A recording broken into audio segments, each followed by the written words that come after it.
Good evening to all dear students. सभी लोग class में आ जाइए। Good evening. मेरी वॉइस क्लियर जा रही है सभी को अच्छे से? मेरी आवाज़ अच्छे से क्लियर है, सुनाई दे रहा है?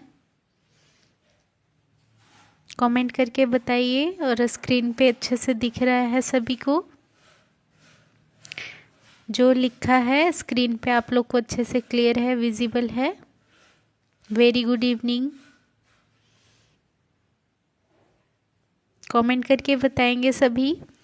मेरी आवाज़ अच्छे से क्लियर है और जो स्क्रीन पे लिखा है वो आप लोग को दिख रहा है? ठीक है, ठीक है, ठीक है। बहुत अच्छी बात है, आप लोग को आवाज़ सुनाई दे रहा है और स्क्रीन पे लिखा दिख रहा है। चलिए सारे लोग आ जाइए, तो आज की क्लास को हम स्टार्ट करेंगे। मैं वेट करती हूँ, सभी लोग आ जाइए।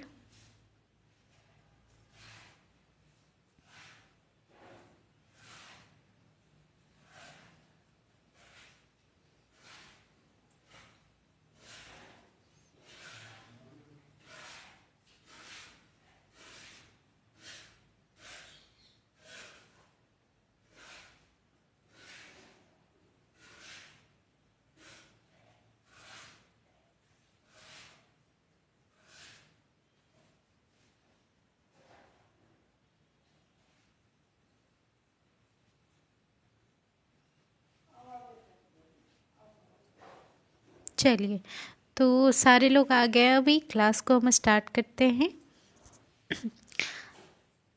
ठीक है, तो चलिए देखिए, जैसा कि हमारे पास और आपके स्क्रीन पे एक नया चैप्टर दिख रहा है, जो है पर्यावरण स्वच्छता। क्या है? पर्यावरण स्वच्छता।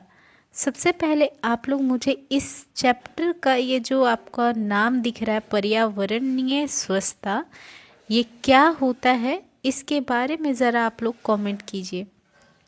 जिन किन्हीं को भी पर्यावरणीय स्वच्छता के बारे में पता है कुछ, वो कमेंट करेंगे, बताएंगे कि पर्यावरणीय स्वच्छता क्या होता है। सभी लोग कमेंट कीजिए।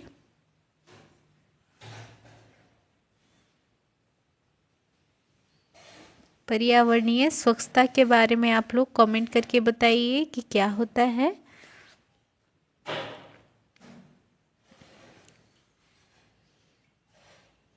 हाँ, हमारा ये न्यू चैप्टर है, न्यू सब्जेक्ट का न्यू चैप्टर हम लोग का है पर्यावरणीय स्वच्छता। ठीक है, बहुत सारे ऐसे लोग हैं जिनका कमेंट आ रहा है कि जो हमारा वातावरण है, जो जहाँ पर हम रह रहे हैं वहाँ और अपने आसपास की स्वच्छता, अपनी स्वच्छता को ही हम क्या कहते हैं? पर्यावरणीय स्वच्छता कहते हैं। ठीक है, बहुत अच्छी बात है, आप लोग का अच्छा आया। जैसे पर्यावरणीय स्वच्छता क्या है, ये तो सही है। वातावरण, जहाँ पर इंसान रह रहा है उसके आसपास के चारों ओर का जो जगह है, जो एरिया है, वो चाहे वो हवा हो, मिट्टी हो, पानी हो, ये सारी चीज़ें अगर शुद्ध है, स्वच्छ है, तो उसे हम क्या कहते हैं? पर्यावरणीय स्वच्छता कहते हैं। क्लियर है सभी को? बताइए, पर्यावरणीय स्वच्छता के बारे में जो बताई वो आप लोग को अच्छे से समझ आ गया? क्या होता है? ये जो हमारे आसपास का वायु है, जल है, मिट्टी है, इसकी इसकी स्वच्छता ही पर्यावरणीय स्वच्छता कहलाता है। साथ में इंसान खुद भी स्वच्छ है, अगर अपना पर्सनल हाइजीन है, अपना जो घर का कूड़ा कचरा है, ये सब सही जगह मतलब रखा जा रहा है, फेंका जा रहा है, तो उसे हम क्या कहेंगे? पर्यावरणीय स्वच्छता कहेंगे। क्लियर है बात सभी को? यहाँ तक सभी को बात क्लियर हो गया? किन्हीं को कोई डाउट तो नहीं है? चलिए, अब हम पैराग्राफ के थ्रू समझेंगे डीप से कि पर्यावरणीय स्वच्छता में क्या क्या चीज़ें आता है। सबसे पहले तो जो स्वस्थ जीवन है उसके लिए पर्यावरण एवं आधारभूत स्वच्छता आवश्यकताएं। ठीक है, उसकी क्या क्या आवश्यकताएं हैं, ये समझना बहुत ज़रूरी है। सबसे पहले कि जहाँ हम रह रहे हैं और जो हमारा स्वस्थ जीवन है उसके लिए स्वच्छता कितनी ज़रूरी है, कितनी इम्पोर्टेंट है। चलिए, सबसे पहले तो स्वस्थ मानव जीवन की कुंजी उसके पर्यावरण में छुपी हो रहती है। ठीक है, अगर कोई इंसान हेल्दी है इसका मतलब उसका पर्यावरण कैसा है, बिल्कुल स्वच्छ है। व्यक्ति की रोगावस्था का मुख्य कारण प्रदूषित वातावरण ही होता है। ठीक है, अगर कोई भी इंसान रोगी है, अगर उसका स्वास्थ्य सही नहीं है, इसका मतलब कि वो प्रदूषित वातावरण में रह रहा है। प्रदूषण का मतलब क्या है? प्रदूषित वायु, जल, मृदा, जहाँ पर रह रहा है, आवासीय अव्यवस्था या अवस्था, रोगवाहक पशु व करकिट या कीट जो कहते हैं, इन सब का उपस्थित होना। प्रदूषित वातावरण का क्या मतलब है? जो प्रदूषित वायु है आसपास में, जल प्रदूषित हो, मिट्टी प्रदूषित हो, जहाँ पर इंसान रह रहा है वहाँ आसपास गंदगी हो, जो पशु होते हैं वो भी कैसे हैं, जो जैसे कि कीड़े मकोड़े, मच्छर मक्खी, चूहे, ये सब कैसे जानवर हैं, कैसे पशु हैं जो बीमारी को फैलाते हैं। ये क्या करते हैं? बीमारी को फैलाते हैं। तो इस तरह की चीज़ें अगर आसपास है, प्रदूषण है, तो ऐसी स्थिति में इंसान की जो स्वास्थ्य है वो सही नहीं रहेगा, वो और उसका वातावरण स्वच्छ नहीं होगा। यद्यपि इस प्रदूषित वातावरण का जिम्मेदारी इंसान स्वयं ही है ना। हम लोग स्वयं ही इस सारी चीज़ों के जिम्मेदार हैं, क्योंकि हमारे आसपास में ये हमारी रिस्पॉन्सिबिलिटी होती है कि हम सफाई से रखें। और अगर सफाई नहीं है तो इसका मतलब है कहीं ना कहीं कि इंसान खुद से ही चीज़ों को प्रदूषित कर रहा है और सफाई नहीं रख रहा है, अपना स्वास्थ्य का ध्यान नहीं रख रहा है। यहाँ तक इस पैराग्राफ के थ्रू आप लोग को एक पता चला होगा कि प्रदूषण क्या है। ठीक है, क्लियर है सभी को? आगे चलूँ? चलिए, अब नेक्स्ट पैराग्राफ समझिए कि स्वच्छता से तात्पर्य व्यक्ति द्वारा स्वयं को स्वस्थ बनाए रखने हेतु किए गए पर्यावरणीय उपायों से लिया जाता है। ठीक है, जो स्वच्छता है उसका, अब देखिए यहाँ पर स्वच्छता के बारे में आपको दिया गया है, वहाँ पर प्रदूषण के बारे में दिया गया उस पैराग्राफ में कि प्रदूषित वातावरण क्या होगा। यहाँ पर स्वच्छता के बारे में दिया गया कि स्वच्छता क्या है। तो स्वच्छता वही है कि हम एक इंसान जो है अपने स्वास्थ्य को मतलब स्वयं से ही अगर स्वस्थ बनाना है तो अपने पर्यावरण के लिए जो भी कुछ मतलब कार्य कर रहा है, उपाय लगा रहा है, तो उस चीज़ को हम क्या कहते हैं? स्वच्छता कहते हैं। स्वच्छता क्या है? कि कोई भी व्यक्ति स्वयं को स्वस्थ बनाए रखने हेतु किए गए पर्यावरणीय उपाय को किया जाता है, उसे हम पर्यावरणीय स्वच्छता कहते हैं। इस जीवन गुणवत्ता को साफ घर, यानी कि जो हमारा जीवन है, जो हमारी ज़िंदगी है, उसमें क्या क्या ज़रूरी होता है? स्वच्छता में एक साफ घर होना चाहिए, साफ पीने के लिए पानी होना चाहिए, जहाँ पर रह रहे हैं वहाँ पर साफ वायु होना चाहिए, और खुद की पर्सनल स्वच्छता होनी चाहिए, और समुदाय भी, आसपास के जो लोग हैं वो सारे भी क्या होने चाहिए? स्वच्छ होने चाहिए। इसी को हम क्या कहते हैं? स्वच्छता कहते हैं। स्वच्छता का मतलब क्या है? कि अपने आसपास की जितने भी चीज़ है, चाहे वो पानी हो, मिट्टी हो, जल मतलब वायु हो, इन सभी के अलावा एक इंसान को अपने शरीर की सफाई और अपने समुदाय की स्वच्छता सफाई पे ध्यान देना चाहिए। यही क्या है?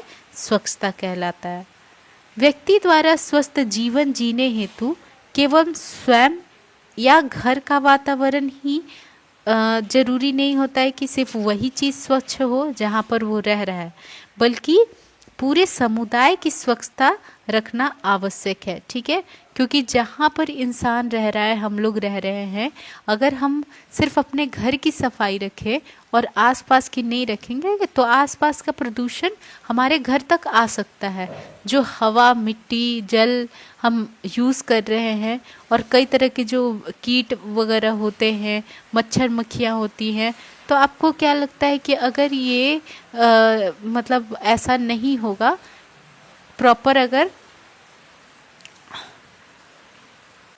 तो इसमें है कि जीवन को, जैसे एक इंसान अपना है ना स्वस्थ रहने के लिए उसको अपने आसपास के समुदाय को भी स्वस्थ रखना पड़ेगा, वरना जो चीज़ें हमारे आसपास है वहाँ से, वातावरण से गंदगी है वो हमारे घर तक भी आ सकता है। क्लियर है सभी को? बताइए, स्वच्छता का मतलब समझ में आया, प्रदूषित का मतलब समझ में आया? ये दो चीज़ अच्छे से क्लियर हुआ सभी को? बताइए, यहाँ तक किन्हीं को कोई डाउट तो नहीं है?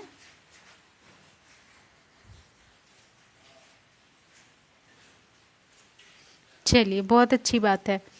अब समझेंगे स्वस्थ जीवन हेतु पर्यावरण नियमन। ठीक है, एक स्वस्थ जीवन के लिए पर्यावरण का क्या क्या नियम होता है उसके बारे में समझेंगे। तो सबसे पहले तो आवासीय स्वच्छता, जहाँ पर हम रह रहे हैं वहाँ की क्या होनी चाहिए? साफ सफाई होनी चाहिए, एवं स्वच्छता नियमन, यानी कि जो स्वच्छता को हम पालन करें और साफ सफाई रखें जहाँ पर हम रह रहे हैं वो वहाँ पर। ठीक है, तो ये हो गया स्वस्थ जीवन हेतु पर्यावरण नियमन। मतलब पर्यावरण नियमन मतलब कि पर्यावरण को साफ सफाई रखने के लिए और अपने ज़िंदगी को स्वस्थ रखने के लिए हम क्या क्या चीज़ों को सफाई रखेंगे। तो सबसे पहले तो अपने घर का, जहाँ पर हम रह रहे हैं वहाँ की सफाई होनी चाहिए। इसके अलावा आवास में प्राकृतिक प्रकाश आना चाहिए। ठीक है, नेचुरल लाइट आना चाहिए, सनलाइट जिसको हम कहते हैं। तो सूर्य का प्रकाश हमारे घर तक अगर आता है, सूर्य का प्रकाश, तो इससे कई तरह के जो कीटाणु हैं, कई तरह के जो बैक्टीरिया हैं, नमी है, वो सारी चीज़ें ख़त्म होती है सूर्य के प्रकाश से। और ये कई तरह के मतलब माइक्रो ऑर्गेनिज्म को पनपने से और ज़्यादा बीमारी फैलाने से रोकता है। ठीक है, तो इसलिए सूर्य का प्रकाश या प्राकृतिक प्रकाश बहुत ज़रूरी है। वह संवागत के लिए की उचित व्यवस्था करना। ठीक है, यानी कि हम पूरा अपना घर की साफ सफाई और सूर्य के प्रकाश और जो वेंटिलेशन होता है, यानी कि घरों में वायु का आना, आदान प्रदान होना, पूरे मतलब खिड़की होना, दरवाजे होना बड़ा बड़ा, ताकि जो हवा है बाहर से वो घर के अंदर आए और नमी ये सबको ख़त्म कर सके, जो भी बैक्टीरिया वायरस हैं उन सबको किल कर सके। ठीक है, और हमारे शरीर को ऑक्सीजन पहुंचाना और प्रॉपर मतलब गैस का एक्सचेंज करवाना, ये संवातन के उचित व्यवस्था के आधार पर ही हो सकता है। तो ये चीज़ें हमारे घर के लिए काफ़ी अच्छा होता है और इससे हमारा जो स्वास्थ्य रहेगा वो भी काफ़ी हेल्दी रहेगा। ठीक है, स्वस्थ रहेगा। इसके अलावा स्वच्छ व पोषक पदार्थों का अंतर्ग्रहण करना चाहिए। एक स्वस्थ जीवन के लिए हमारे आसपास की साफ सफाई के अलावा हमें एक स्वच्छ, साफ सफाई व पोषक पदार्थों का भी ग्रहण करना है। जैसे अगर अच्छे से हम खाना बनाते हैं, उसको ढक कर रखते हैं, ताज़ा खाना खाते हैं, और जो खाना में हम जैसे साग सब्जी यूज़ कर रहे हैं वो प्रॉपर वॉश करके धोकर अच्छी तरह से पकाया होना चाहिए। इससे क्या होगा, हमें बीमारियां कम लगेगी, नहीं होगी और हम स्वस्थ रहेंगे। इसके अलावा जो कीटों और चूहों का घर में प्रवेश निषेध करना चाहिए। जो कीड़े मकोड़े होते हैं, मच्छर मक्खियाँ होते हैं, चूहे होते हैं, उनको घर में आने से रोकना चाहिए। जितना ज़्यादा हो सके अपने आसपास की और अपने घर की सफाई रखनी चाहिए। इसके बाद घर व समुदाय में शुद्ध हवा, पानी की व्यवस्था रखना चाहिए। मतलब स्वस्थ जीवन के लिए ये सारी चीज़ें जो अभी हम लोग पढ़ रहे हैं पॉइंट्स, ये इम्पॉर्टेंट है स्वस्थ जीवन के लिए। शुद्ध हवा, पानी बिल्कुल बहुत ज़रूरी है। घर में उत्पन्न अपशिष्ट पदार्थों के उचित निपटान की व्यवस्था करना।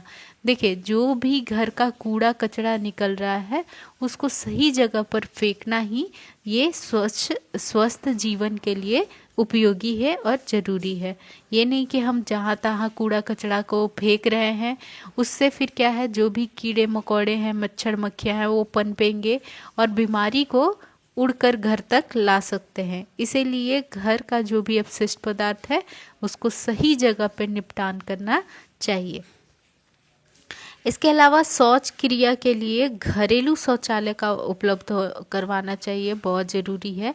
क्योंकि पहले के टाइम में जिन लोगों के घर शौचालय नहीं होता था वो बाहर जाया करते थे, खेतों में जाया करते थे, जो कि गंदगी, कॉलेरा और टाइफाइड जैसी बीमारियों को घर में लाते थे और गंदगी होता था, कई तरह के इन्फेक्शन होता था, तो उनका जीवन स्वस्थ नहीं था।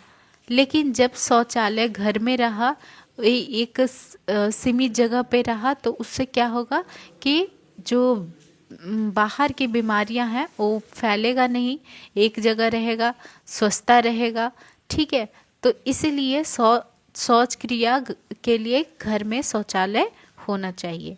तो ये कुछ हमारे पास पॉइंट्स थे कि एक स्वस्थ जीवन के लिए क्या क्या होना चाहिए।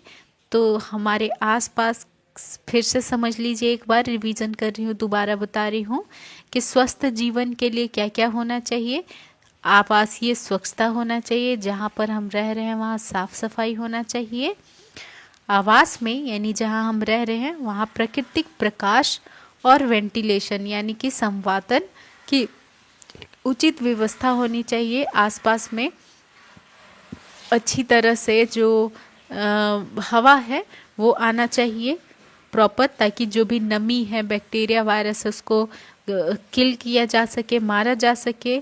और इसके अलावा स्वच्छ व पोषक पदार्थों का अंतर्ग्रहण करना चाहिए। कीटों और चूहों को घर में प्रवेश करने से रोकना है। घर में या समुदाय में शुद्ध हवा और पानी की व्यवस्था होनी चाहिए। घर में जो भी कचरा निकल रहा है, अपशिष्ट पदार्थ निकल रहा है, उसको सही जगह निपटान करना है और घर में घरेलू शौचालय होना चाहिए। ठीक है, तो ये हमने कुछ पॉइंट्स देखे एक स्वस्थ जीवन के लिए। अब यहाँ तक मैं रुकती हूँ और आप लोग से एक प्रश्न पूछती हूँ, एक क्वेश्चन पूछती हूँ। आप लोग सभी लोग सबसे पहले कमेंट करके बताइए कि प्रदूषित वातावरण का मतलब क्या है। प्रदूषित वातावरण का मतलब क्या है? सभी लोग कमेंट करके बताएंगे प्रदूषित वातावरण का मतलब क्या है।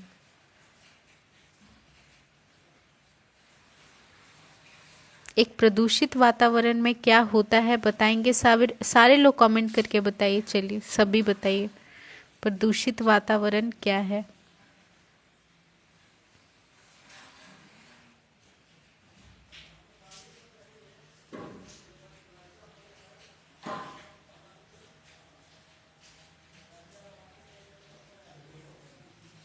हाँ ठीक है, जैसा आप लोग कमेंट कर रहे हो कि प्रदूषित वातावरण में प्रदूषित यानी गंदे जो जल है, मिट्टी है, हवा है और जो आसपास कीड़े मकोड़े, ठीक है, जानवर जिसको हम कहते हैं कीड़े मकोड़े जो बीमारी को फैलाते हैं वो सब होते हैं। और जो जानवर होते हैं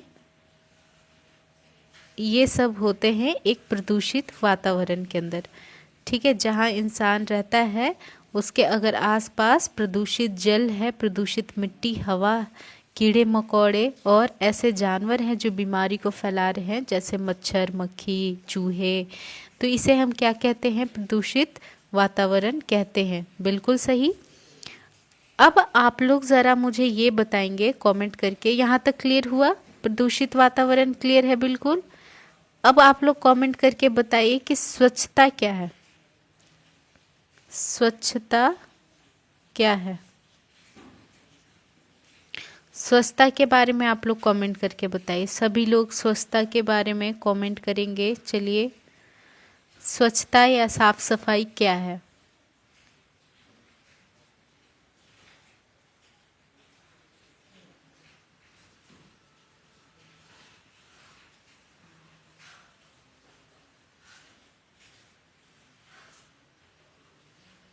ठीक है, जैसा कि आप लोग बता रहे हो, स्वच्छता का मतलब है कि जहाँ हम रह रहे हैं वहाँ पर स्वच्छ वातावरण होना। वातावरण में क्या क्या चीज़ें आता है? वातावरण के अंदर क्या क्या चीज़ें आता है? जल, स्वच्छ मिट्टी, स्वच्छ हवा, और आसपास में कोई कीड़े मकोड़े का ना होना, और जो भी घरों में अवशिष्ट पदार्थ वगैरह हैं उसका सही जगह निपटान करना। अवशिष्ट पदार्थ का सही जगह निपटान करना, सही जगह निपटान करना। ठीक है, ये सारी चीज़ें किस में आती हैं? स्वच्छता में आती हैं। स्वच्छता का मतलब जैसा आप लोग बता रहे हो कि स्वच्छ वातावरण। ठीक है, स्वच्छ वातावरण यानी कि जो जल है, मिट्टी है, हवा है, जो भी अवशिष्ट पदार्थ है उनका सही जगह निपटान करना, ये सारी चीज़ें स्वच्छता में आती हैं। ठीक है, क्लियर है बिल्कुल? अब आप लोग मुझे बताएंगे कि स्वस्थ जीवन के लिए स्वस्थ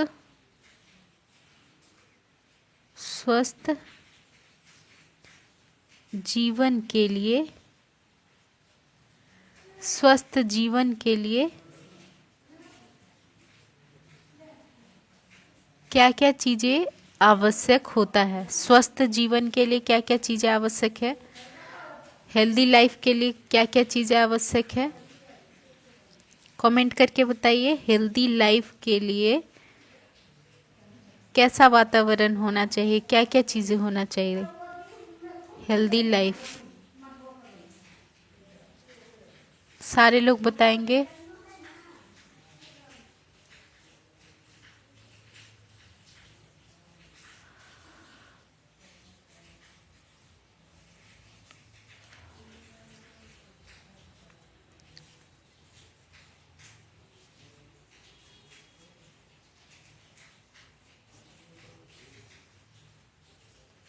ठीक है, देखिए जैसा आप लोग बता रहे हो, ठीक है, कि हमारे आसपास का जो आवासीय जगह है, जो घर है, वो क्या होना चाहिए? घर साफ सफाई होना चाहिए। ठीक है, सूर्य का प्रकाश आना चाहिए, सनलाइट आना चाहिए। ठीक है, इसके अलावा सूर्य के प्रकाश के अलावा वेंटिलेशन यानी कि हवा आते रहना चाहिए ताकि जो कीड़े मकोड़े वो मर सके। इसके लिए हेल्दी और न्यूट्रिशियस डाइट बहुत ज़रूरी है। स्वस्थ जीवन के लिए आपका डाइट, जो खाना है, पोषण है, न्यूट्रिशियस होना चाहिए, पोषक तत्व जिसमें हो। जो कूड़े कचड़े हैं, जो कूड़ा कचड़ा है, जो आपके घरों के डोमेस्टिक वेस्ट हैं, उन्हें सही जगह पे डिस्कार्ड करना है। ठीक है, जो चूहे ये सब होते हैं, रैट वगैरह होता है, माउस, ये सब को अपने घर में आने से रोकना है। ठीक है, घर में आने से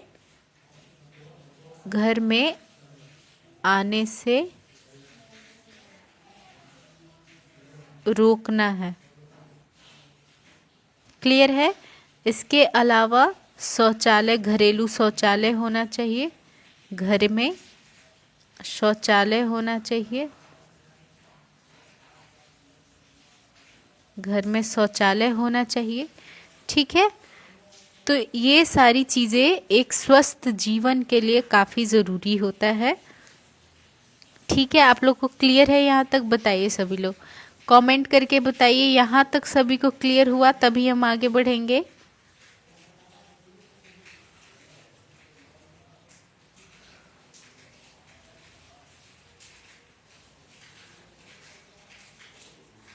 ठीक है, चलिए बहुत अच्छी बात है, क्लियर है सभी को।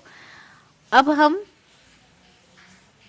नेक्स्ट जो हम लोग का पॉइंट है आज की क्लास में वो पढ़ेंगे, वो है आधारभूत स्वच्छता की आवश्यकताएं, यानी बेसिक सैनिटेशन नीड्स। ठीक है, कह सकते हैं नीड्स ऑफ बेसिक सैनिटेशन, यानी कि क्या क्या आधारभूत की आवश्यकता, मतलब आधारभूत स्वच्छता की क्या आवश्यकता है। क्या स्वस्थ जीवन तो है ही, ठीक है, स्वस्थ जीवन तो है ही, तो इसमें है मतलब स्वस्थ जीवन में आधारभूत स्वच्छता क्या क्या होना चाहिए। शुद्ध वायु होना चाहिए, वही सारी चीज़ें जो अभी हमने ऊपर पढ़ी हैं वही आपको याद रखना है। शुद्ध वायु होना चाहिए, साफ पीने के लिए पानी होना चाहिए, साफ घर होना चाहिए जहाँ पर हम रह सके, एक फ्लश वाला शौचालय होना चाहिए, स्वस्थ व स्वच्छ भोजन होना चाहिए, जो हम खाना खा रहे हैं वो स्वच्छ होना चाहिए, रोग कारक सूक्ष्म जीव व रोग वाहकों में से मुक्त वातावरण उपलब्ध होना चाहिए। ठीक है, जो हमारा वातावरण हो जहाँ पर हम रह रहे हों वो कैसा होना चाहिए, बिल्कुल स्वच्छ होना चाहिए, रोग कारक जीवाणुओं से मुक्त होना चाहिए, कोई किसी ऐसा जीवाणु, बैक्टीरिया, वायरस, सूक्ष्म जीव, फंगाई वगैरह से मुक्त होना चाहिए। ठीक है, तो ये सारी चीज़ों के बारे में हम एक एक करके पढ़ेंगे। बेसिक ये क्या है, हमारे जीवन के बेसिक सैनिटेशन है। बेसिक सैनिटेशन में वायु, शुद्ध पेय यानी वाटर, साफ सफाई वाला जगह जहाँ रहे इंसान, एक अच्छा शौचालय और स्वस्थ भोजन हो। इसके अलावा जो भी रोग करने वाली, बीमारी करने वाले सूक्ष्म जीव हैं वो हमारे आसपास नहीं होने चाहिए। यहाँ तक बात क्लियर हुआ सभी को। चलिए अब हम एक एक करके समझेंगे। जैसे सबसे पहले हम वायु के बारे में समझेंगे। क्या है, सबसे पहले हम वायु के बारे में समझने जा रहे हैं। तो आप लोग ज़रा कमेंट करके बताइए कि वायु क्या है, वायु का मतलब क्या है। आप लोग वायु से रिलेटेड क्या क्या जानते हैं, सभी लोग कमेंट करके बताइए वायु क्या है।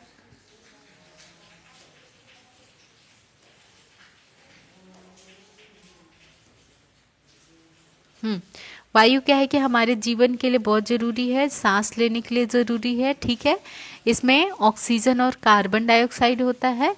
ऑक्सीजन तो इंसान ले लेता है और कार्बन डाइऑक्साइड छोड़ देता है।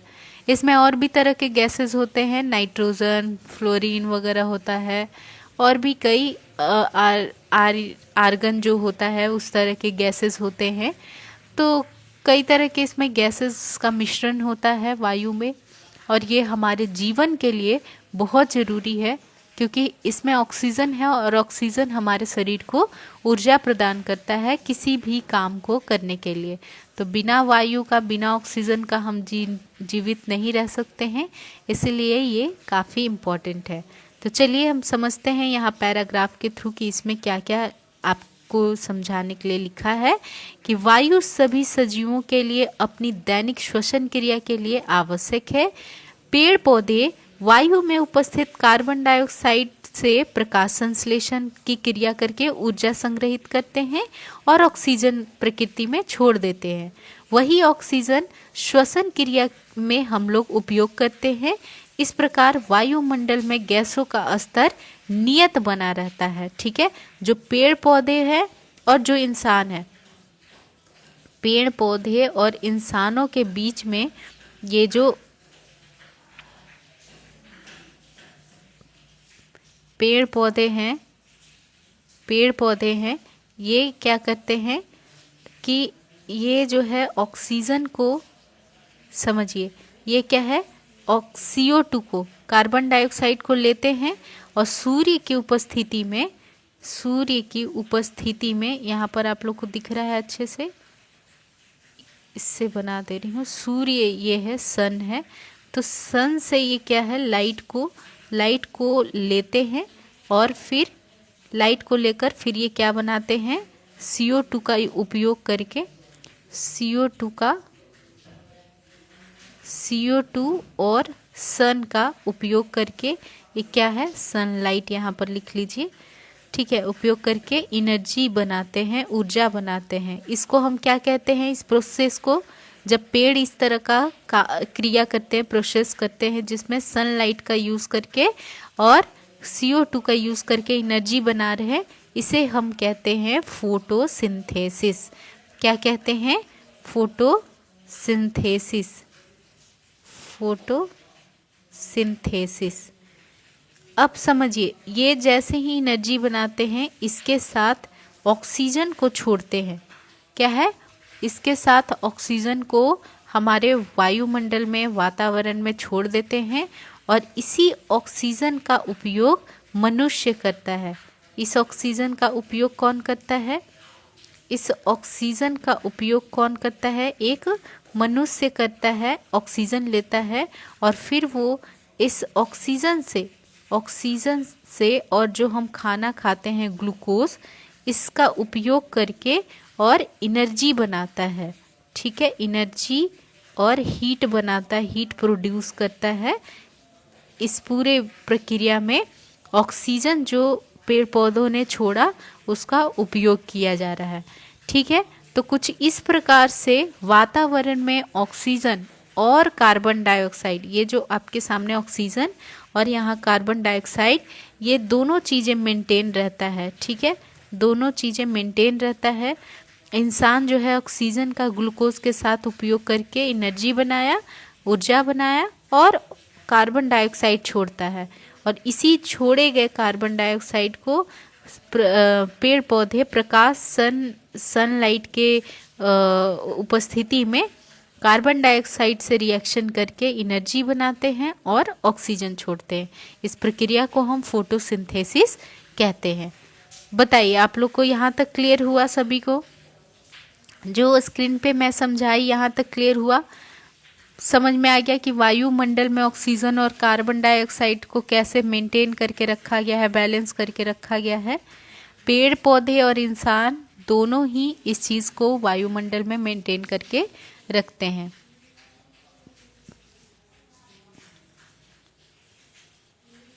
क्लियर है सभी को? सभी को क्लियर हुआ यहाँ तक?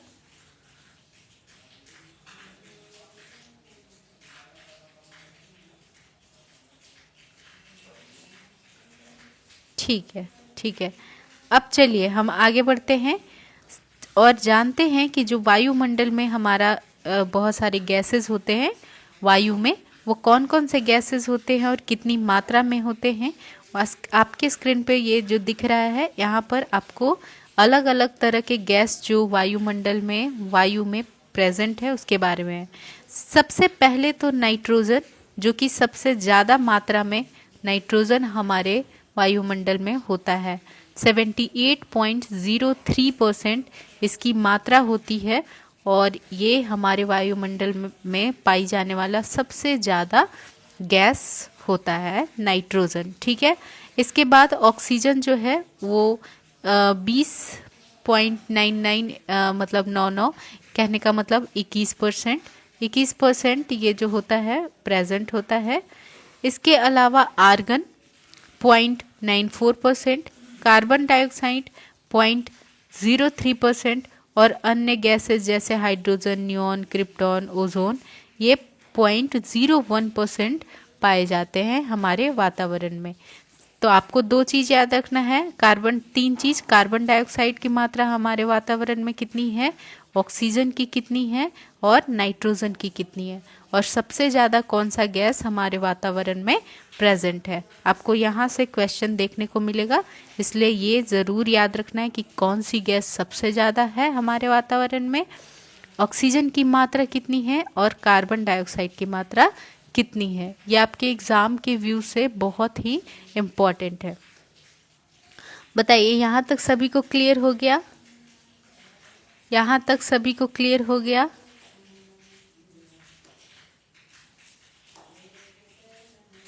ठीक है, चलिए अब हम चलते हैं, कुछ WHO ने हमारे पास स्टेटमेंट दिया है जैसे विश्व स्वास्थ्य संगठन WHO, वर्ल्ड हेल्थ ऑर्गेनाइजेशन, इसके अनुसार वायु प्रदूषण एक ऐसी परिस्थिति है जिसमें बाह्य जो वायुमंडल है उसमें ऐसे पदार्थ एकत्रित हो जाते हैं जो मनुष्य और उसके वातावरण के लिए हानिकारक है। ठीक है, WHO ने प्रदूषण वायु प्रदूषण के बारे में बताया है कि जो अगर वायु में कुछ कचरा, कुछ ऐसे पदार्थ आ गया जो इंसान के जीवन के लिए खतरा है, वातावरण के लिए खतरा है, तो उसे हम वायु प्रदूषण कहेंगे। ठीक है, इसमें क्या क्या आ सकता है, जैसे धुआं, धूल, गंध, गैस, ये सब उपस्थित होने के कारण जो उसका उपभोग अगर शरीर में किया जाएगा तो और पर्यावरण, इन दोनों के लिए घातक होता है, इसे हम वायु प्रदूषण कहते हैं। वायु प्रदूषण यहाँ पर मेनली वायु प्रदूषण के बारे में आपको बताया गया कि जब भी इसके अंदर कोई भी ऐसा घातक पदार्थ आ जाता है जो इंसान के जीवन के लिए और पर्यावरण के लिए घातक है, खतरनाक है, हानिकारक है, उसे हम वायु प्रदूषण कहते हैं। सभी को क्लियर हुआ वायु प्रदूषण? धुआं, धूल, गंध जैसे ये सब गैसें और भी तरह के गैसें जो हानिकारक आते हैं, केमिकल होते हैं, वो अगर वायु में मिश्रित हो जा रहे हैं और उससे इंसान के अगर जीवन को खतरा है, हानिकारक है जीवन के लिए, तो इस तरह की चीज़ें, हाँ, इस तरह की चीज़ों को हम क्या कहते हैं, वायु प्रदूषण कहते हैं। क्लियर है? यहाँ तक क्लियर हुआ सभी को? नेक्स्ट चलूँ? चलिए, अब देखिए, वायुमंडल में पाई जाने वाली प्राण वायु किसे कहते हैं? ऑक्सीजन को। प्राण वायु कौन सा होता है? ऑक्सीजन होता है। हमारे लिए तो जीवन का काम ही ऑक्सीजन करता है। वनस्पति और पेड़ पौधों की देन है। ठीक है, ये ऑक्सीजन कहाँ से आ रहा है? जब जो पेड़ पौधे अगर जो मतलब कार्बन डाइऑक्साइड का उपयोग करने के बाद जो ऊर्जा के साथ गैस छोड़ते हैं वो ऑक्सीजन ही होता है। यह प्रकाश संश्लेषण की क्रिया द्वारा वायुमंडल में ऑक्सीजन मुक्त किया जाता है।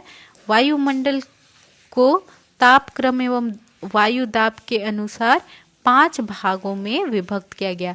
जो हमारा वायुमंडल है ना, इसको 5 भाग में डिवाइड किया गया। ये वायुमंडल जहाँ पर हम लोग रहते हैं, ठीक है, पूरा वायुमंडल जिसमें हवा है उसको 5 भागों में हम बांटते हैं और एक एक भाग को हम अच्छे से पढ़ेंगे। तो चलिए देखते हैं। सबसे पहला जो सबसे निचला जो भाग होता है वो होता है ट्रोपोस्फेयर, जिसको हिंदी में हम ज़ोब मंडल कहते हैं। ज़ोब मंडल या ट्रोपोस्फेयर कहते हैं। ये वायुमंडल का पहला और सबसे निचला स्तर होता है। दूसरा जो होता है समताप मंडल, जिसको हम स्ट्रेटोस्फेयर कहते हैं। कौन सा? स्ट्रेटोस्फेयर कहते हैं। तीसरा है मध्य मंडल, जिसे हम मीजोस्फेयर कहते हैं। क्या कहते हैं? मीजोस्फेयर कहते हैं। इसके अलावा है आयन मंडल, जिसे हम लोनोस्फेयर कहते हैं। कौन सा? लोनोस्फेयर या आयन मंडल। और नेक्स्ट है बाह्य मंडल, जिसको हम एक्सोस्फेयर कहते हैं। बाह्य मंडल, बाह्य मंडल जो सबसे ऊपर होता है। ठीक है, तो अब फिर से एक बार आप लोग देखें, फिर सारे लोग कमेंट करके मुझे बताएंगे कौन कौन से वायुमंडल के 5 स्तर हैं। सबसे निचला ज़ोब मंडल, फिर समताप मंडल, फिर मध्य मंडल, इसके बाद आयन मंडल और बाह्य मंडल। कौन कौन सा है? सबसे पहले ज़ोब मंडल, समताप मंडल, मध्य मंडल, आयन मंडल और बाह्य मंडल। ठीक है, ये 5 आपको स्तर हैं, ये समझ में आ गया। ये 5 स्तर कौन कौन से आ गए? सबसे पहले कमेंट करेंगे सारे लोग, चीटिंग नहीं करना है। सबसे पहले ज़ोब मंडल, फिर समताप मंडल, फिर मध्य मंडल, फिर आयन मंडल और लास्ट में क्या होता है? बाह्य मंडल। बाह्य मंडल। ठीक है, यही 5 स्तर से मिलकर पूरा वायुमंडल बना होता है। पूरा वायुमंडल का 5 जो स्तर है वो यही 5 स्तर होता है। ज़ोब, समताप, मध्य, आयन और बाह्य मंडल। बताइए सभी को क्लियर हुआ यहाँ तक? कमेंट कीजिए, सभी को समझ में आ गया? ठीक है, अब हम लोग एक एक करके समझेंगे। जो सबसे पहला था हम लोग का स्तर वायुमंडल का, वो था क्षोभ मंडल, जिसको इंग्लिश में हम ट्रोपोस्फेयर कहते हैं। यह वायुमंडल का सबसे निचला क्षोभ होता है, फिर समताप, फिर मध्य, फिर आयन और सबसे ऊपर बाह्यमंडल होता है। ठीक है, तो इस तरह से सबसे वायुमंडल का सबसे निचला स्तर क्षोभ मंडल होता है। ये क्षोभ मंडल जो पृथ्वी की सतह के संपर्क में रहता है। अगर अर्थ इसके यहाँ पर अर्थ है तो इसके संपर्क में कौन सा मंडल रहता है? क्षोभ मंडल होता है। इसके अलावा मौसम में परिवर्तन, बादल बनना, आंधी तूफान आना, बिजली कड़कना, ये सभी इसी मंडल में होते हैं। ठीक है, चीज़ें याद रहेगी। अगर एग्ज़ाम में आपका पूछता है कि मौसम में परिवर्तन होना, बादल बनना, बिजली कड़कना, तूफान आना, ये किस मंडल में आता है? तो ये क्षोभ मंडल में होता है। इस मंडल को हम परिवर्तन मंडल भी कहते हैं, इसीलिए क्योंकि इसमें कई सारी चीज़ें हो रही हैं। ठीक है, इसमें और ये पृथ्वी के बिल्कुल कांटेक्ट में है, एक लेयर जस्ट ऊपर है, तो इसमें कई तरह के परिवर्तन हो रहे हैं, इसलिए हम इसे परिवर्तन मंडल भी कहते हैं। सॉरी, इसलिए इसे हम परिवर्तन मंडल भी कहते हैं, क्षोभ मंडल को। तो आपको यहाँ से भी क्वेश्चन आ सकता है कि परिवर्तन मंडल हम किसे कहते हैं, तो आपका आंसर होना चाहिए क्षोभ मंडल को। क्षोभ मंडल को हम पूछेगा परिवर्तन मंडल क्यों कहते हैं, क्योंकि इसमें परिवर्तन होता है, बादल बनता है, आंधी तूफान आते हैं, बिजली कड़कता है, ये सारी चीज़ें इसी मंडल के अंदर होता है और ये पृथ्वी के जस्ट कांटेक्ट में है, इसलिए इसको हम क्षोभ मंडल कहते हैं, परिवर्तन मंडल कहते हैं। ये क्लियर हुआ सभी को? नेक्स्ट चलूं? चलिए, अब आपके स्क्रीन पे यहाँ पर दिख रहा है कुछ वायु जनित रोग। ठीक है, जो हवा से होता है बीमारी, जिसमें हम लोग जैसे वायु के बारे में हम लोग पढ़ रहे हैं, तो इस वजह से यहाँ पर हम कुछ वायु जनित रोग भी समझेंगे कि कौन कौन सी ऐसी बीमारियाँ होती हैं जो वायु के द्वारा फैलता है। तो आपको एग्ज़ाम में यहाँ से ये भी क्वेश्चन पूछ सकता है, इसलिए ध्यान से सारे लोग समझेंगे। देखिए, सबसे पहले तो स्वाइन फ्लू ये एक हवा से फैलने वाला बीमारी है। इसके अलावा ट्यूबरकुलोसिस, जिसको हिंदी में हम क्षय रोग कहते हैं, यह हमारे फेफड़ों का इन्फेक्शन होता है। इसके अलावा इन्फ्लुएंजा, मीजल्स, ये सभी क्या हैं? वायु के द्वारा फैलने वाली बीमारी है। डिप्थेरिया, चिकन पॉक्स, एंथ्रैक्स, ये भी क्या है? एलर्जी वगैरह से होता है। मम्स, न्यूमोनिया, मेनिंजाइटिस और जो काली खांसी है जिसको उपिंग कफ कहते हैं, सार्स और क्रिप्टोकोकोसिस, ये सारी चीज़ें जो आपको बीमारियां स्क्रीन पे दिख रही है, ये वायु के द्वारा फैलने वाली है, एयरबॉर्न डिजीज है। आपके एग्ज़ाम में इसको इसी तरह से डायरेक्ट पूछा जा सकता है, आपको डायरेक्ट पूछा जा सकता है कि एयरबॉर्न डिजीज़ बताइए, एयरबॉर्न डिजीज़ कौन सा है। आपको 4 ऑप्शन दे देगा और एक ऑप्शन इसमें से कोई एक उठाकर डाल देगा। फिर आपको पता होना चाहिए कि इसमें से कौन सा है जो वायु के द्वारा फैलने वाला बीमारी है। फिर से समझ लीजिए, swine flu, tuberculosis, influenza, next measles, diphtheria, chicken pox, anthrax, mumps, pneumonia, meningitis, काली खांसी या उपिंग कफ, सार्स और क्रिप्टोकोकोसिस। क्लियर है? नाम यहाँ तक आपको याद रहना चाहिए। क्लास अभी होने के बाद इसको ज़रूर से रिवीजन करें, ज़रूर से आप पढ़िएगा। ठीक है सारे लोग? ओके, आगे चलूं?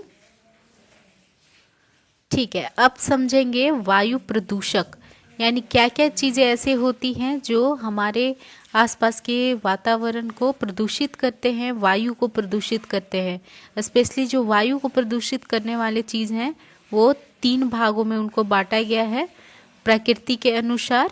सबसे पहला जो वायु प्रदूषक होते हैं जो हवा को प्रदूषित करते हैं वो होते हैं बायोलॉजिकल पॉल्यूटेंट्स। क्या होते हैं? जैविक प्रदूषक, बायोलॉजिकल पॉल्यूटेंट्स, जैसे सूक्ष्म जीव, परागकण, कृषि अपशिष्ट, ये सभी किस में आते हैं? बायोलॉजिकल पॉल्यूटेंट्स में आते हैं। एग्जाम में अगर आपसे पूछा जाता है बायोलॉजिकल पॉल्यूटेंट्स तो आप यहाँ पर एग्जाम्पल अच्छे से आप लोग याद रखिए। ये जो आपके स्क्रीन पे एग्जाम्पल लिखा हुआ है इसको अच्छे से याद रखना है कि कौन कौन से ऐसे प्रदूषक हैं जो हवा को प्रदूषित करते हैं। तो बहुत सारे ऐसे सूक्ष्म जीव होते हैं, परागकण होते हैं, कृषि के अपशिष्ट होते हैं जो वायु को प्रदूषित करते हैं। ये आपके सामने एग्जाम्पल्स दिया हुआ है और यहीं से आपको क्वेश्चन दिया जा सकता है कि ये किस टाइप के प्रदूषक होते हैं और किस चीज़ को प्रदूषित करते हैं। इसके अलावा दूसरा जो हमारे पास टाइप होता है हवा को प्रदूषित करने के लिए वो है भौतिक प्रदूषक, फिजिकल पॉल्यूटेंट्स, जैसे कि हीट या ऊष्मा, विकिरणें, सुगंध या स्मेल। ये सभी किसके एग्जाम्पल हैं? भौतिक प्रदूषक है। देखिए जो हीट है ना, गर्मी है, उससे भी हवा प्रदूषित होता है। इसके अलावा विकिरणें यानी कई तरह के ऐसे रेज, ऐसे जैसे अल्ट्रावायलेट रेज होता है, पराबैंगनी किरणें होती हैं, तो ये सभी हमारे शरीर के लिए तो नुकसानदेह है ही, हमारे शरीर के लिए बीमारी करता है। तो ये विकिरणें भी क्या है? वायु प्रदूषक है। और साथ में कुछ ऐसे स्मेल यानी किसी चीज़ का जो गंध है उससे भी क्या है? वायु प्रदूषित होता है। क्लियर है बात? ऊष्मा, विकिरणें और स्मेल ये सभी क्या है? भौतिक प्रदूषक के एग्जाम्पल्स हैं। याद रहेगा सभी को भौतिक प्रदूषक के एग्जाम्पल्स।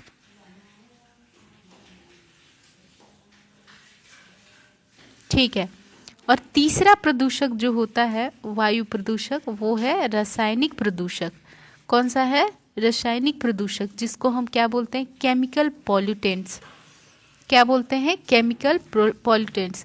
जैसे कुछ लैब में कहीं पर जहाँ पर एक्सपेरिमेंट ये सब होते रहता है लेबोरेटरी में, वहाँ से जहरीली गैसें, धुआं, कीटनाशक, पेट्रोलियम पदार्थ, ये सब ऐसी चीज़ें हैं जो केमिकल होते हैं और ये अगर हवा के संपर्क में आते हैं तो उसे प्रदूषित कर देते हैं। ठीक है, ये क्या कर देते हैं? हवा को प्रदूषित कर देते हैं। इसीलिए इसे हम केमिकल प्रदूषक पॉल्यूटेंट्स कहते हैं जो वायु को प्रदूषित करते हैं। क्या करते हैं?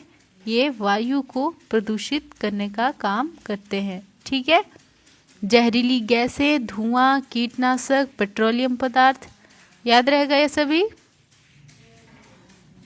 याद रहेगा सभी को? ठीक है, ठीक है, चलिए बहुत अच्छी बात है। 3 तरह के हमने अभी तक प्रदूषक देखे। कौन कौन से? जैविक जो हवा को प्रदूषित करते हैं, सूक्ष्म जीव, परागकण और कृषि अपशिष्ट इसके उदाहरण हैं। भौतिक प्रदूषक दूसरा यानी फिजिकल पॉल्यूटेंट्स जैसे ऊष्मा, हीट, विकिरणें, सुगंध या स्मेल, ये सब भौतिक प्रदूषक है। इसके अलावा रासायनिक प्रदूषक यानी केमिकल पॉल्यूटेंट्स जैसे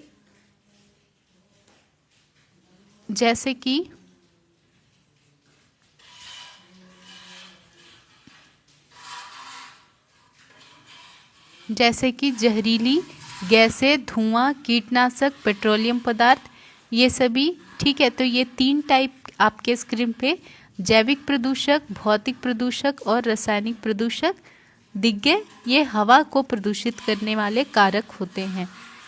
अब हम समझेंगे वायु प्रदूषण का प्रभाव क्या है। वायु प्रदूषण का प्रभाव हम समझेंगे कि क्या होता है, वायु प्रदूषण के होने से क्या हमारे जीवन पे असर होता है।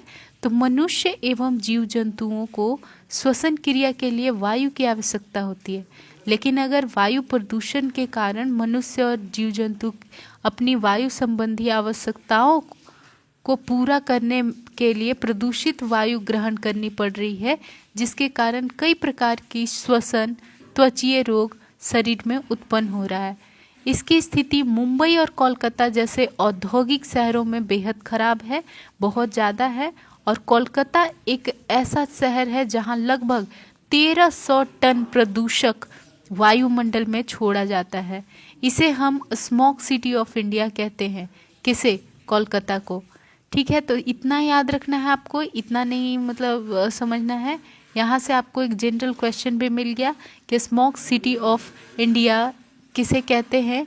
कोलकाता को कहते हैं, क्योंकि रोज यहाँ पर 1300 टन प्रदूषक छोड़ा जाता है वायुमंडल में, जो हमारे शरीर के लिए, त्वचा के लिए, काफ़ी श्वसन तंत्र के लिए काफ़ी हानिकारक है। मुंबई में भी बहुत, और दिल्ली में जैसे औद्योगिक शहरों में काफ़ी वायु प्रदूषण होता है, क्योंकि यहाँ पर बहुत ज़्यादा तेज़ गाड़ियाँ और कई तरह के ऐसे फैक्ट्री होते हैं जिनके कारण प्रदूषण फैलता है। क्लियर है बात? अब देखिए, वायु प्रदूषण के कारण सन 1952 में लंदन स्मॉग नामक घटना हुई, जिसमें पूरा लंदन 5 दिन तक भूरे रंग के रासायनिक कोहरे से ढका रहा। इस दौरान बहुत से लोग श्वसन रोगों एवं हृदय रोगों के विकार हुए। ठीक है, समझ में आ गया कि लंदन में 1952 में एक घटना हुआ था जिसको हम लंदन स्मॉग कहते हैं। इसमें 5 दिन तक भूरे रंग का वातावरण रहा, एक रासायनिक कोहरे से ढका रहा पूरा लंदन शहर।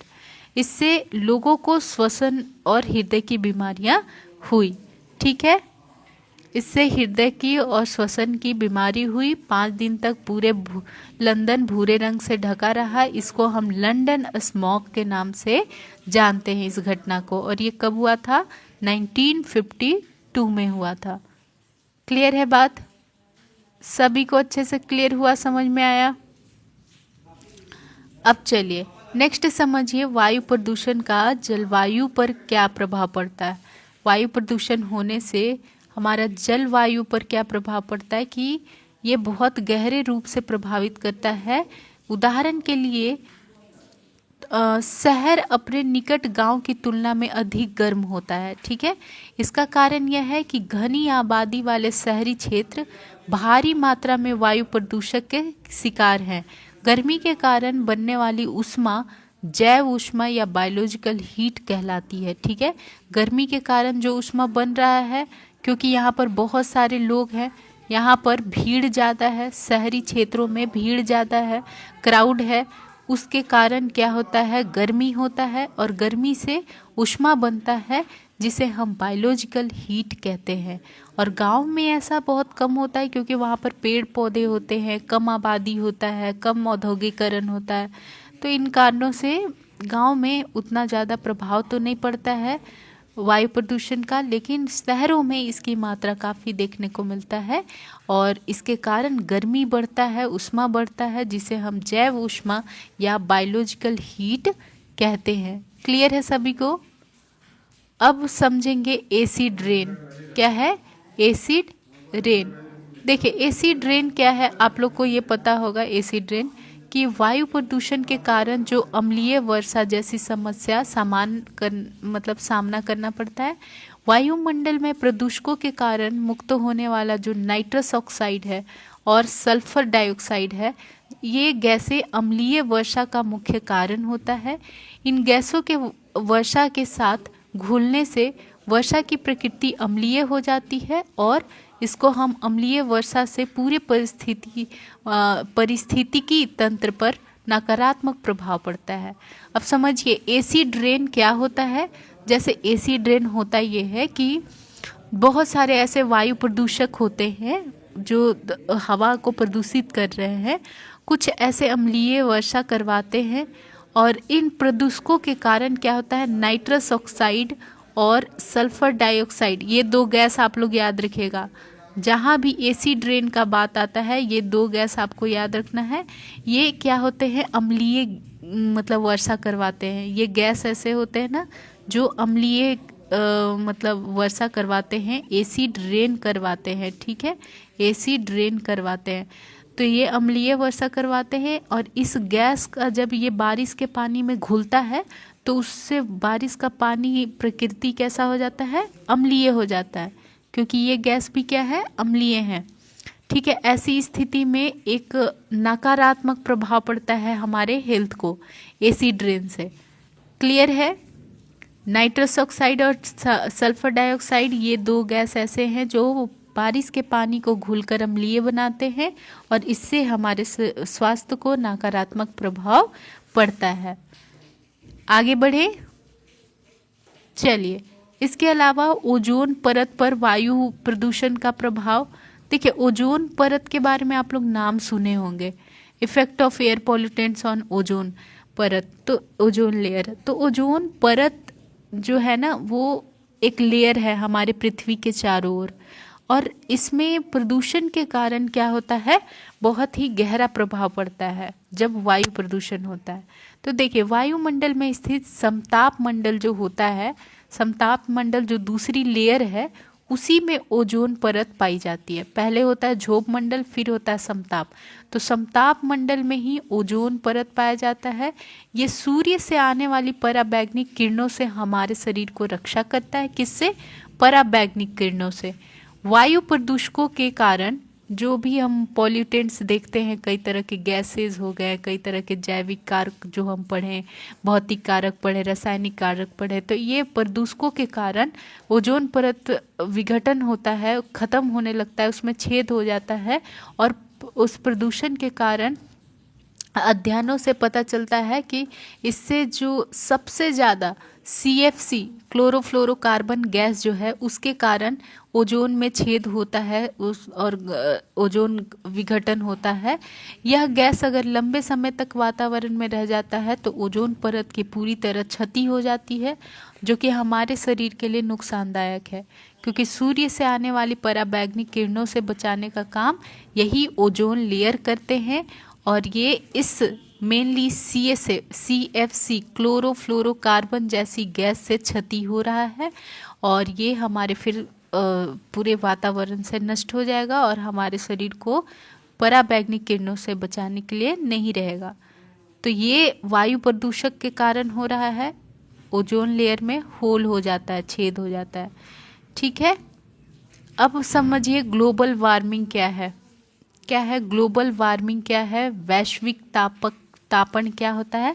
तो वायुमंडल में वायु प्रदूषण के कारण ऊष्मा शोषी गैसों की अधिकता हो जाती है। जो ऊष्मा को शोषित करते हैं, एब्जॉर्ब करके रखते हैं, उस तरह की गैस की अगर अधिकता हो जाए, बहुत ज़्यादा बढ़ जाए, जैसे carbon dioxide, methane, chlorofluorocarbon, nitrous oxide, hydrofluorocarbon, ये सारे गैस ऐसे होते हैं जो ऊष्मा को अवशोषित करते हैं, जिसके कारण वायुमंडल की ऊष्मा धारण क्षमता बढ़ जाती है तथा वायुमंडल का तापमान भी बढ़ जाता है। देखिए, कोई भी चीज़ जो हमारे आसपास है, ये मान लीजिए बहुत सारे गैस हैं जो हमने अभी एग्जाम्पल देखे कि कार्बन डाइऑक्साइड हो गया, methane, chlorofluorocarbon, nitrous oxide, hydrofluorocarbon, ये सभी गैस मान लीजिए यहाँ पर आपके स्क्रीन पे ये गैसेस हैं। इनका काम ये होता है कि ये हीट को एब्जॉर्ब करके रखते हैं। ये क्या करते हैं? हीट को अवशोषित करके रखते हैं, एब्जॉर्ब करके रखते हैं। अब जब हीट को एब्जॉर्ब करेंगे, ऊष्मा को अवशोषित करेंगे, तब तो ये अगर जहाँ पर इनकी मात्रा बढ़ेगी तब तो हीट भी और ज़्यादा से ज़्यादा एब्जॉर्ब होगा। तो जब वातावरण में ऐसे गैसों की मात्रा बढ़ जाती है तो ये ऊष्मा को ज़्यादा से ज़्यादा एब्जॉर्ब करते हैं और वातावरण का जो तापमान है उसको बढ़ा देते हैं। ठीक है, इसे हम क्या कहते हैं? ग्लोबल वार्मिंग कहते हैं। इसे हम क्या कहते हैं? ग्लोबल वार्मिंग कहते हैं। ये गैसों के जो एग्जाम्पल्स यहाँ दिए हैं, आप इसको एक बार अच्छे से क्लास के बाद देख लीजिएगा। ठीक है, सारे लोग कमेंट करके बताइए यहाँ तक सभी को क्लियर है? किन्हीं को कोई डाउट? यहाँ तक सभी को क्लियर है? आज की क्लास में हमने बहुत सारी चीज़ों के बारे में डिस्कस किया। ठीक है, सबसे पहले तो पर्यावरणीय स्वच्छता क्या है, इसकी क्या आवश्यकता है। हमने आज की क्लास में पढ़ा कि प्रदूषण क्या होता है, प्रदूषित वातावरण क्या होता है, स्वच्छता क्या है और ये व्यक्ति के स्वास्थ्य के लिए, जीवन के लिए कितना इम्पोर्टेंट है। इसके अलावा हमने कुछ पर्यावरण नियमन के बारे में पढ़ा जो स्वस्थ जीवन के लिए बहुत ज़रूरी है। इसके बाद हमने कुछ आधारभूत स्वच्छता की आवश्यकता पड़ी कि हमारे आसपास क्या होना चाहिए, जैसे शुद्ध हवा, पीने के लिए पानी, आसपास का घर साफ सफाई, शौचालय होना चाहिए, भोजन स्वच्छ होना चाहिए, रोग कारक सूक्ष्म जीवाणु से मुक्त होना चाहिए। इसके बाद हमने वायु के बारे में डिटेल से पढ़ा कि वायु क्या है, इसमें किस तरह से ऑक्सीजन और कार्बन डाइऑक्साइड जो होता है वो मेंटेन रहता है वातावरण में, वायुमंडल में। इसके अलग अलग वायु के अंदर कौन कौन से गैसेस कितनी मात्रा में होती हैं, मेनली नाइट्रोजन, ऑक्सीजन और कार्बन डाइऑक्साइड पे फोकस किया। इसके बाद WHO ने वायु प्रदूषण के बारे में क्या बताया उसके बारे में पढ़ा और इन सारी चीज़ों के वायु प्रदूषण के डेफिनेशन को देखा। इसके बाद हमने देखा कि जो ऑक्सीजन है वो हमारे पेड़ पौधों के द्वारा प्रकाश संश्लेषण प्रक्रिया द्वारा प्राप्त होता है और वायुमंडल 5 भागों में विभक्त है। इन 5 भागों में हमने पांचों भागों के बारे में एक झोप मंडल के बारे में अच्छे से डिटेल से पढ़ा। इसके बाद हमने कई ऐसे बीमारियों के बारे में देखा जो हवा के द्वारा फैलते हैं, जैसे swine flu, tuberculosis, influenza, measles, diphtheria, chicken pox, anthrax, mumps, pneumonia, meningitis, whooping cough, SARS, cryptococcosis, इस तरह की बीमारियां हमने देखी। इसके बाद हमने वायु प्रदूषक जो हवा को गंदा करते हैं, ऐसे प्रदूषक को 3 भागों में विभक्त करके हमने देखा, बायोलॉजिकल, फिजिकल और केमिकल, जैविक, भौतिक और रासायनिक। जैविक में हमने कुछ एग्जाम्पल्स देखे, भौतिक में एग्जाम्पल्स देखे और रासायनिक में हमने एग्जाम्पल्स देखे। इनके कारण वायु प्रदूषण हो रहा है और उस वायु प्रदूषण के वजह से मनुष्य और जीव जंतुओं पे प्रभाव बहुत ही नकारात्मक पड़ रहा है। हमने पढ़ा कि कोलकाता को स्मॉग सिटी ऑफ इंडिया कहा जाता है क्योंकि यहाँ पर बहुत एक दिन में बहुत ज़्यादा गैसों का, केमिकल्स का मतलब वातावरण वायुमंडल में फैलता है। इसके अलावा लंदन स्मॉग के बारे में जो एक घटना है, इसके बारे में हमने देखा। इसके अलावा हमने वायु प्रदूषण का जलवायु पर क्या प्रभाव पड़ता है, जैव ऊष्मा कैसे उत्पन्न होता है, इसको हमने पढ़ा। एसिड रेन क्या होता है, इसमें कौन कौन सी गैसें हैं जो एसिड रेन में मतलब जो पानी की जल की वर्षा की जल है उसको अम्लीय बनाते हैं। इसके अलावा हमने ओजोन लेयर के बारे में, effect of air pollution on ozone layer, यानी जो ओजोन लेयर है हमारे पृथ्वी के सेकंड लेयर समताप मंडल में जो प्रेजेंट है उसमें किस तरह से होल हो जा रहा है और कौन सी गैस सबसे ज़्यादा ऐसे प्रदूषण का काम कर रही है और ओजोन लेयर को ख़त्म करने का काम कर रही है, इसके बारे में हमने आज की क्लास में देखा। और लास्ट आज की क्लास में हमने टॉपिक समझा ग्लोबल वार्मिंग के बारे में, जिसमें कई तरह के अलग अलग गैसों के बारे में देखा कि ये गैस जो है वो वायुमंडल में ऊष्मा को एब्जॉर्ब करके और वायुमंडल का तापमान बढ़ा देते हैं, जिसे हम ग्लोबल वार्मिंग कहते हैं। ठीक है, तो आई होप आप सभी को अच्छे से ये सारे टॉपिक्स और पॉइंट्स क्लियर होंगे और अगर कोई भी डाउट हो आप पूछ सकते हो, नेक्स्ट क्लास में भी पूछ सकते हो।